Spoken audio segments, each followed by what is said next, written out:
ফকির বাচ্চা, হ্যাঁ সারাদিন লাগে একটা উঠান ঝাড়ু দিতে। এই তোরে কখন কইছি উঠানটা ঝাড়ু দিয়ে আরো সমস্ত কাজকর্ম করবি, এবার কে করবে? জানেন ব্যথা লাগে না? সারাদিন আপনাদের সংসারে সব কাজ আমাকে দিয়ে করেন, তারপর যখন খুশি তখন আমার গায়ে হাত তুলেন। এগুলা কি? কেন? আপনার তো একটা মেয়ে আছে এই বাড়িতে, আপনার মেয়ের সাথে যদি ওর শ্বশুর বাড়ির লোকজন এরকম করে তখন মা হয়ে সহ্য করতে পারবেন? আর তাছাড়া ও সবসময় তো এই বাড়িতেই পড়ে থাকে, ও তো পারে কিছু কাজ করতে। দেখছো মা, দেখছো তোমার বোর কত বড় সাহস আমার সাথে তুলনা করতেছে। আমি নাকি শুয়ে শুয়ে খাই, আমি শুয়ে শুয়ে খেলে তোমার বোর কি সমস্যা শুনি? এই ফকির বাচ্চা, আমার মাইয়া বৈশা বৈশা খাইবো নাকি শুয়া শুয়া খাইবো? তোরটা খাইবো, তোর বাপেরটা খাইবো, আমারটা খায়, আমার পোড়ারটা খায়, তোরে জিজ্ঞেস করে খাইবো? হ্যাঁ ওরে কইছে আমার গায়ে একদম হাত তুলবেন না, আমার জামাই দেখান, আমার জামাই দিয়ে বলেন, অথচ দিন না তো আমাকে দেখাতেন, আমাকে মারেন কিসের জন্য? এই অত্যাচারগুলো আপনারা কিসের জন্য করেন? হ্যাঁ মা, ফকির নির্বাচন সাহস দেখছো? তোমার মুখে মুখে চোপা চালাইতেছে। এই তোর সাহস তো কম না?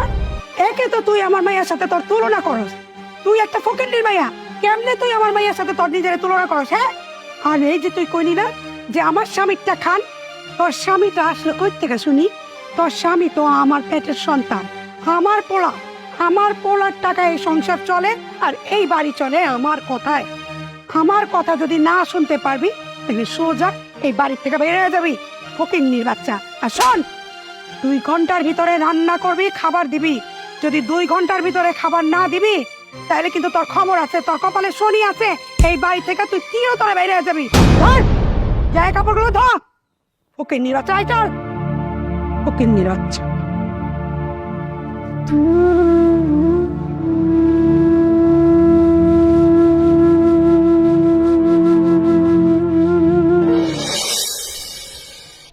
আরে সাগর না? কি রে বন্ধু, তুই তো বিদেশে গেছিলি, হঠাৎ করে চলে আসলি, কিছু তো জানাইলি না। কেমন আছিস? এই তো বন্ধু, আমি ভালো আছি। তুই কেমন আছিস? এই তো ভালো আছি, কিন্তু খুব একটা বেশি ভালো বলতে পারতেছি না। দেখছিস না এলাকার রাস্তাঘাটের অবস্থা কি? যেভাবে দেখে গেছিলি ওভাবেই আছে। যদি ভালো থাকতো যানবাহনে আসতে পারতি। এটা নিয়ে কোনো সমস্যা নেই, আমি তো ছোটবেলা থেকে এখানে বড় হয়েছি, এসব আমার অভ্যাসে পরিণত হয়ে গেছে। আর পরিবর্তনের কথা বললি না, একটা সময় ঠিকই পরিবর্তন হবে।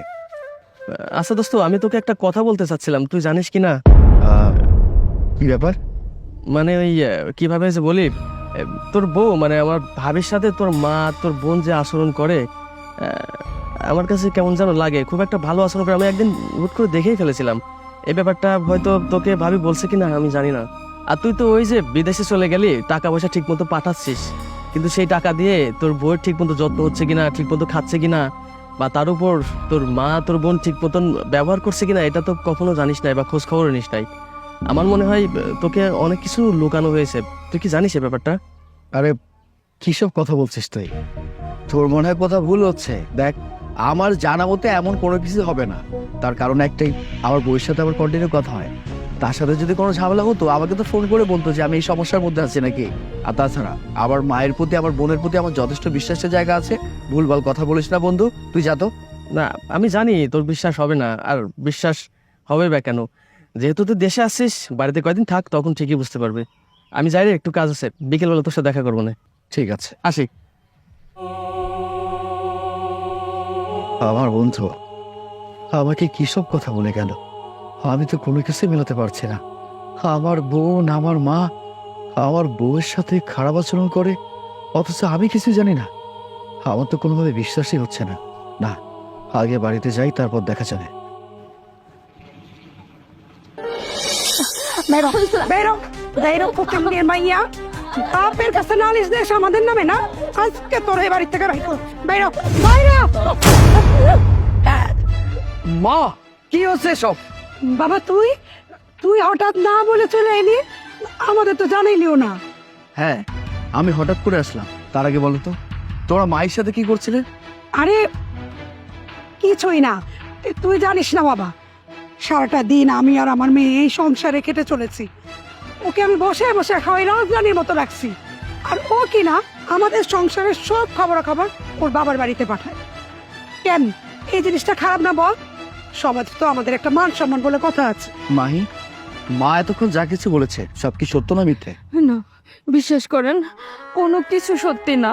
উল্টা মা দিন রাত আমার উপর অত্যাচার করে। আপনার বোন পর্যন্ত আমার গায়ে হাত তুলে আমারে দিয়ে বাড়ির সব কাজ কাম করায়, একটু চাকরানের মতো রাখছে।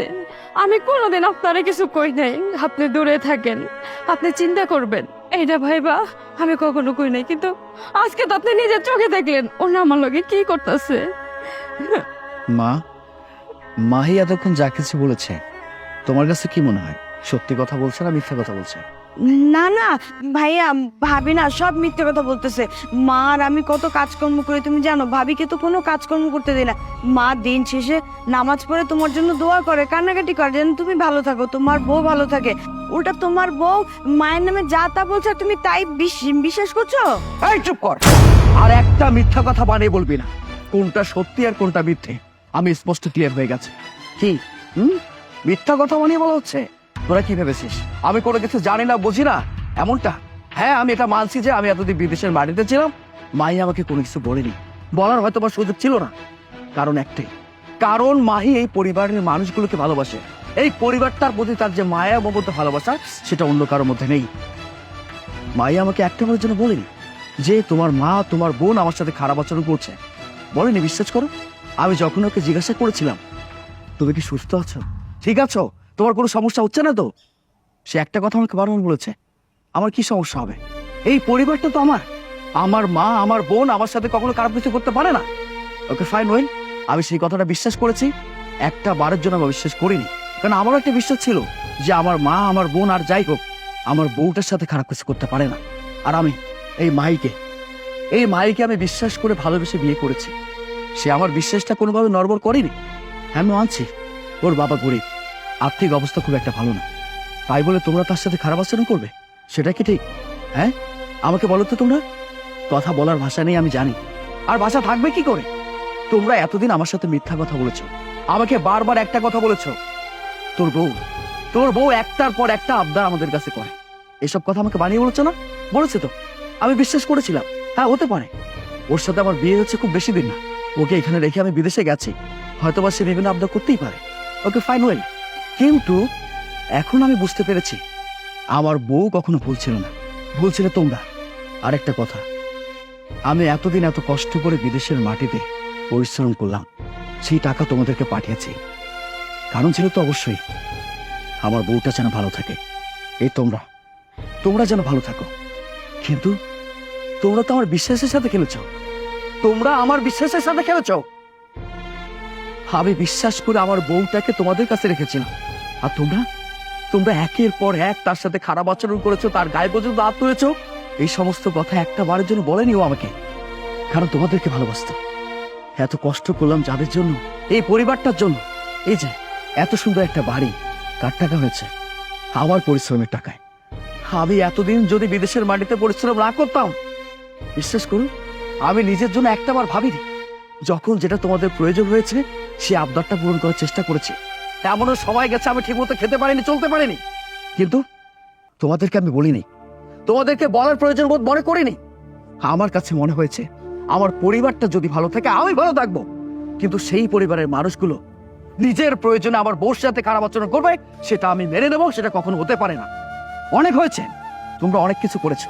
এই যে আমি দেশের মাটিতে পা দিয়ে ভেবেছিলাম তোমাদের সবাইকে আমি একটা সারপ্রাইজ দেব, কিন্তু আমি সব থেকে বড় সারপ্রাইজটা পেয়েছি।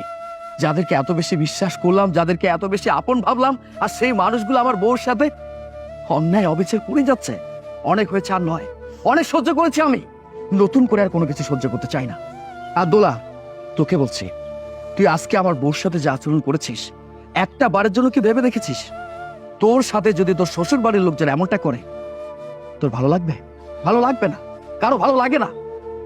আমার বউ দেখে সহ্য করেছে, তুই নিজেও সহ্য করতে না, হয়তো আমাকে বলতে যে ভাই আমি সমস্যার সম্মুখীন হয়েছি, কিংবা আমার মাকে বলতে যে মা আমি একটার পর একটা সমস্যা ফেস করছি। ব্যাপারটা এমনই, সবাই নিজেরটা বোঝে, অন্যেরটা কেউ বোঝে না, তাই তো? ঠিক আছে, তোকে আর বেশি কথা আমি বলতে চাই না। তুই যেটা করেছিস, অন্যায় করেছিস, সেটা শাস্তি তোকে পেতে হবে। আর মা, তোমাকে বলছি, যথেষ্ট বয়স হয়ে গেছে, এই বয়সে নিজেকে কিভাবে পরিবর্তন করে ভালো মানুষ হবে সেই চিন্তা না করে এই বয়সে খারাপ কাজ নিয়ে ব্যস্ত হয়ে গেছে, তাই তো? হ্যাঁ, একটা বারের জন্য কি খেয়াল করেছো? আজকে মায়ের জায়গায় যদি তোমার মেয়ে হতো, তুমি কি মেনে নিতে পারতে তার সাথে এমন খারাপ কিছু হচ্ছে? পারতে না, কেউ পারে না মা, আমিও পারছি না। আমি স্বামী হয়ে আমার বউয়ের সাথে খারাপ কিছু হচ্ছে সেটা আমি মেনে নিতে পারছি না। অনেক হয়েছে, আর নয়, অনেক সহ্য করেছি আমি। এখন এই মুহূর্তে আমি এখান থেকে চলে যাবো আমার বউকে নিয়ে। চলো মাই। বাবা বাবা বাবা যাস না বাবা, আমাকে রেখে কই যাবি? তুই আমার একমাত্র পোলা, তুই যদি চলে যাস আমি কার সাথে থাকবো? হ্যাঁ বাবা তুই যাস না, আমি কথা দিতেছি এরপর থেকে বৌমার সাথে আমরা আর কোনো খারাপ ব্যবহার করবো না, সব কাজকর্ম আমরা করবো। হ্যাঁ বৌমা বসে বসে খাইবো। বৌমা বলো না একটু আমাদের মাফ করে দিতে। ভাবি আমাদের ভুল হয়ে গেছে, আমরা আর কখনো এরকম কাজ করব না। তুমি একটু ভাইকে বুঝিয়ে বলো না। শোনো না, উনি তো তোমার মা, তাই না? আমরা সন্তানরা ভুল করতে পারি, কিন্তু মা ভুল করলে, বাবা ভুল করলে সেটা তোমরা ধরে রাখতে পারি না, বলো? তুমি ওনারা মাফ করে দাও না, আমার মনে কোনো কষ্ট নাই। আমি তোমাদের সবাই নিয়ে সুখে শান্তিতে সংসারটা করতে চাই, একসাথে থাকতে চাই। আর রাগ করে থাকো না। আচ্ছা ঠিক আছে, তুমি যদি এত করে বলেছ, তোমার কথাটা আমি মেনে নিয়েছি। আর তোমাদেরকে বলছি, ফার্দার দ্বিতীয়বার যদি তোমরা সেম ভুলটা করো, আমি হয়তো বা কখনো মেনে নেব না। মনে রেখো তোমরা। চলো। চল চল, আমরাও যাই খাবার টাবার দিয়ে আগে, জলদি চল জলদি চল।